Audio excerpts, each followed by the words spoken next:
Cancer మహమ్మారి ఇవాళ మన పాలిట మృత్యుపాశంగా మారుతుంది. గుండె జబ్బుల తర్వాత మానవాళిని ఎక్కువగా బలి తీసుకుంటున్నది క్యాన్సర్లే అన్నది చేదు. మన దగ్గర హెడ్ అండ్ నెక్ క్యాన్సర్లు ఎక్కువగా ప్రాణాల్ని బలి తీసుకుంటున్నాయి. పొగాకు వ్యసనాలు, సరైన నోటి శుభ్రత లేకపోవడం వల్ల మనలో చాలా మందిలో తల, మెడ, గొంతు భాగాల్లో క్యాన్సర్ కణితులు పురుడు పోసుకుంటున్నాయి. ఈ నేపథ్యంలో హెడ్ అండ్ నెక్ క్యాన్సర్లకు కారణాలు, చికిత్సా మార్గాల గురించి ఇప్పుడు తెలుసుకుందాం.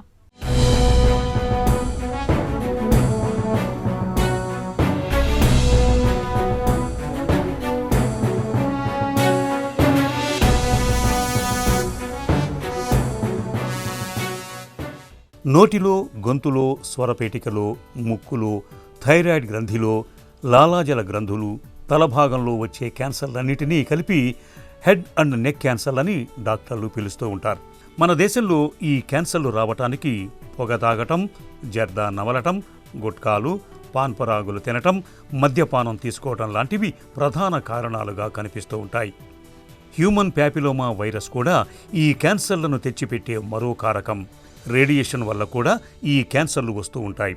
కొద్ది మందిలో వక్కపొడి నమలటం, విటమిన్ లోపాలు, దంతాలు, చిగుళ్లలో వచ్చే సమస్యల వల్ల కూడా ఈ తల, మెడ క్యాన్సర్లు వస్తూ ఉంటాయి. ఈ క్యాన్సర్లు స్త్రీలలో కంటే పురుషుల్లోనే ఎక్కువగా కనిపిస్తుంటాయని సర్వేలు చెబుతున్నాయి. నోటిలో గాయాలు, గొంతులో రక్తస్రావం, ఆహారం మింగేటప్పుడు ఇబ్బందులు, దీర్ఘకాలిక దగ్గులో రక్తం పడటం, మెడపైన ముద్దగా అనిపించడం లాంటివన్నీ ఈ క్యాన్సర్లలో కనిపించే లక్షణాలు. హెడ్ అండ్ నెక్ క్యాన్సర్స్ అంటే తల, మెడకు సంక్రమించే క్యాన్సర్లు. అందులో వివిధ రకాల క్యాన్సర్లు ఉంటాయి. వాటిలో ముఖ్యమైనది మొదటిది ఓరల్ క్యావిటీ లేదా నోటి క్యాన్సర్ అంటాం. రెండవది అన్నవాహిక క్యాన్సర్ లేదా ఓరోఫారింజియల్ కార్సినోమా. మూడవది స్వరపీఠిక క్యాన్సర్, లారింజియల్ కార్సినోమా అంటాం. నేజల్ క్యావిటీ మరియు సైనస్లకు వచ్చే క్యాన్సర్స్. ఐదవది సలైవరీ గ్లాండ్స్కు సంక్రమించే క్యాన్సర్లు. మన భారతదేశంలో వచ్చేసరికి మొత్తం క్యాన్సర్లలో 30-35% వరకు ఈ హెడ్ అండ్ నెక్ క్యాన్సర్స్ అనేవి కనిపిస్తున్నాయి. అలాగే ఇది మగవాళ్ళల్లో ఎక్కువ శాతంగా ఉంటాయి. ప్రతి 33 మందిలో ఒకళ్ళకి వచ్చే రిస్క్ ఉంది. అలాగే ఆడవాళ్ళల్లో 100 మందిలో ఒకళ్ళకి వచ్చే రిస్క్ ఉంది. ఈ హెడ్ అండ్ నెక్ క్యాన్సర్లు రావడానికి మొదటి కారణం smoking and tobacco chewing. Smoking అనేది 2 రకాలు ఉండొచ్చు. Smokeless are smoking. స్మోక్లెస్ అంటే స్నఫింగ్ కానీ, కైని, గుట్కా, జర్దాపాన్ ఇటువంటివి. రెండవది మద్యపానం. మూడవది షార్ప్ టీత్ ఉన్న లేదంటే ఇల్ ఫిట్టింగ్ డెంచర్స్, పెట్టుడు పళ్ళు సరిగ్గా లేకపోయినా. నాలుగో కారణం వచ్చేసరికి వైరస్ వల్ల, హ్యూమన్ పాపిలోమా వైరస్ అంటాం. హెచ్పివి వైరస్ వల్ల ఓరోఫారింగ్స్ కార్సినోమా వస్తుంది. అలాగే Epstein bar virus, EBV virus వల్ల నేసోఫారింజియల్ కార్సినోమా అనేది వస్తున్నాయి. ఈ లక్షణాలు అనేవి ఏ భాగానికి అయితే వస్తుందో ఆ భాగానికి తగ్గట్టు లక్షణాలు అనేవి ఉంటాయి. సామాన్యంగా ఓరల్ క్యావిటీలో ఎక్కువ టంగ్ కార్సినోమాస్ అనేవి చూస్తాం.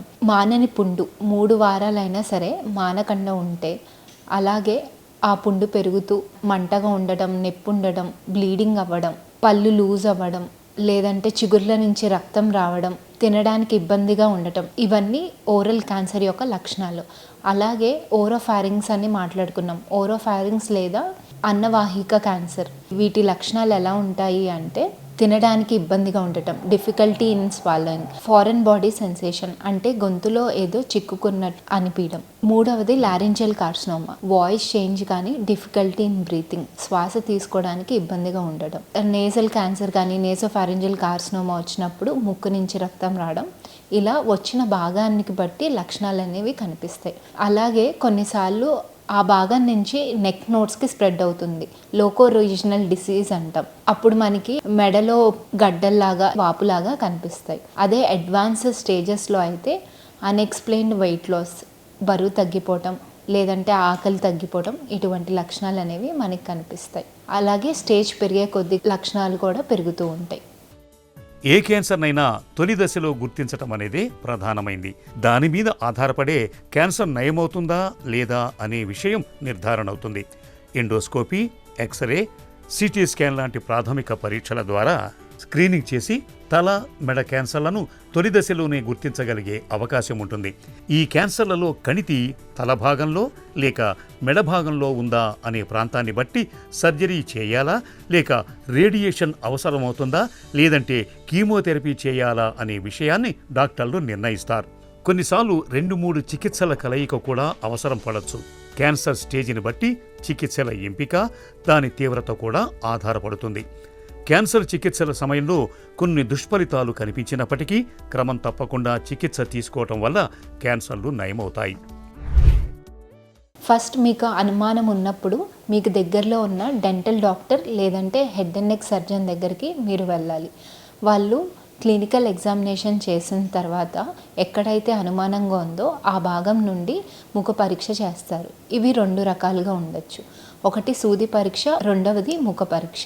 సూది పరీక్ష అంటే మెడలో గడ్డల నుంచి సూది వేసి సెల్స్ని తీస్తాం. ఆ సెల్స్ని మైక్రోస్కోప్ కింద చూస్తే క్యాన్సర్ కణాలు ఉన్నాయో లేదో చెక్ చేసుకుంటాం. రెండవది ముఖ పరీక్ష.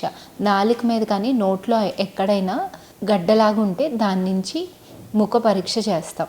అలాగే నోటి వెనకాల భాగంలో ఉంటే కనుక ఎండోస్కోపీ ద్వారా ముఖ పరీక్ష చేస్తాం. ఈ పరీక్ష చేసి మైక్రోస్కోప్ కింద పెట్టి చూసి క్యాన్సర్ కణాలు ఉన్నాయో లేదో నిర్ధారిస్తాం. అలాగే ఎంతవరకు స్ప్రెడ్ అయింది అని చూసుకోవడానికి సిటీ స్కాన్ కానీ ఎంఆర్ఐ కానీ చేసుకుంటాం. అదే అడ్వాన్స్డ్ డిసీజెస్లో PET CT scan, whole body scanning అంటాం, అది చేస్తాం. ఎందుకంటే జబ్బు అక్కడే ఉందా లేదా వేరే ప్రాంతాలకు ఎక్కడైనా స్ప్రెడ్ అయిందా అన్నది చూసుకోవడానికి ఈ పెట్ స్కాన్ అనేది చేస్తాం. మోడాలిటీ ఆఫ్ ట్రీట్మెంట్స్ అనేవి మొత్తం 3 ఉంటాయి: సర్జరీ, రేడియేషన్, కీమోథెరపీ. స్టేజ్ని బట్టి, సైట్ని బట్టి ఏ ట్రీట్మెంట్ ఇవ్వాలనేది డిసైడ్ చేస్తాం. జనరల్గా ఓరల్ క్యావిటీ కార్సినోమాస్కి సర్జరీ చేస్తాం. అలాగే ఓరోఫారింగ్స్ కానీ హైపోఫారింగ్స్ కానీ ఫస్ట్ మనం చేసేది రేడియేషన్, సర్జరీ చేయం. ఎందుకంటే ఆర్గాన్ ప్రిజర్వేషన్ కోసం. సో పూర్తిగా వాయిస్ బాక్స్ ఇవన్నీ తీసేయడం కష్టమవుతుంది కాబట్టి వీటిలో రేడియేషన్ చేస్తాం. సర్జరీ అయిన తర్వాత కూడా కొన్నిసార్లు ఎడ్జువెంట్ ట్రీట్మెంట్ చేస్తాం. ఎడ్జువెంట్ ట్రీట్మెంట్ అంటే సర్జరీ అయిపోయాక రేడియేషన్ ఇస్తాం. స్టేజ్ని బట్టి జనరల్గా 3rd, 4th స్టేజ్లో, అలాగే కొన్ని రిస్క్ ఫ్యాక్టర్స్ని బట్టి ఎడ్జువెంట్ రేడియేషన్ అనేది ఇస్తాం. రేడియేషన్ అనేది కరెంట్ ట్రీట్మెంట్ అని అపోహ ఉంటుంది, కానీ అదొక x-ray treatment. High energy x-rays use చేసి క్యాన్సర్ సెల్స్ని కిల్ చేస్తాం. దీంట్లో అడ్వాన్స్ టెక్నిక్స్ ఉంటాయి: ఐఎంఆర్టీ, వీమాట్, ఐజీఆర్టీ. ఈ టెక్నిక్స్ యూజ్ చేయడం వల్ల క్యాన్సర్ ఎక్కడైతే ఉందో ఆ ఫోకస్డ్ ఏరియాకి ఎక్కువ డోస్ ఇస్తూ పక్కనున్న నార్మల్ టిష్యూకి తక్కువ డోస్ ఇవ్వడం వల్ల సైడ్ ఎఫెక్ట్స్ తగ్గుతాయి. అలాగే క్యూర్ రేట్స్ అనేవి పెరుగుతాయి. రేడియేషన్తో పాటు కొన్నిసార్లు కీమోథెరపీ ఇస్తాం. కీమోథెరపీ అనేది వారానికి ఒకసారి ఇవ్వడం జరుగుతుంది. సర్వైవల్ రేట్స్ అనేవి లేదా క్యూర్ రేట్స్ అనేవి స్టేజ్ని బట్టి ఉంటాయి. ఫస్ట్ అండ్ సెకండ్ స్టేజ్లో 5 year సర్వైవల్ రేట్ వచ్చేసరికి 80% ఉంటుంది. అలాగే 3rd స్టేజ్లో 40 to 60% ఉంటుంది. 4th స్టేజ్లో less than 20% ఉంటుంది. నోట్లో మానని పుళ్ళు, గొంతు బొంగురు పోవటం, వీడని దగ్గు, మెడపై కనిపించే గడ్డలు, ఇవన్నీ కూడా హెడ్ అండ్ నెక్ క్యాన్సర్లలో కనిపించే ప్రాథమిక లక్షణాలు. ఇలాంటి లక్షణాలు కనిపించినప్పుడు డాక్టర్ని కలిసి సరైన పరీక్షలు చేయించుకొని అవి క్యాన్సర్లో కాదో నిర్ధారించుకోవటం అవసరం. ఎందుకంటే ఈ క్యాన్సర్లను తొలి దశలోనే గుర్తిస్తే చికిత్స సులభమవుతుంది. పైగా క్యాన్సర్లు కూడా నయం కావటానికి ఎక్కువ అవకాశాలుంటాయి. అన్నిటికంటే ముఖ్యంగా పొగాకు ఉత్పత్తులను వాడకపోవటం, మద్యం తాగకపోవటం అన్నవి ఈ క్యాన్సర్లను రాకుండా చేస్తాయి.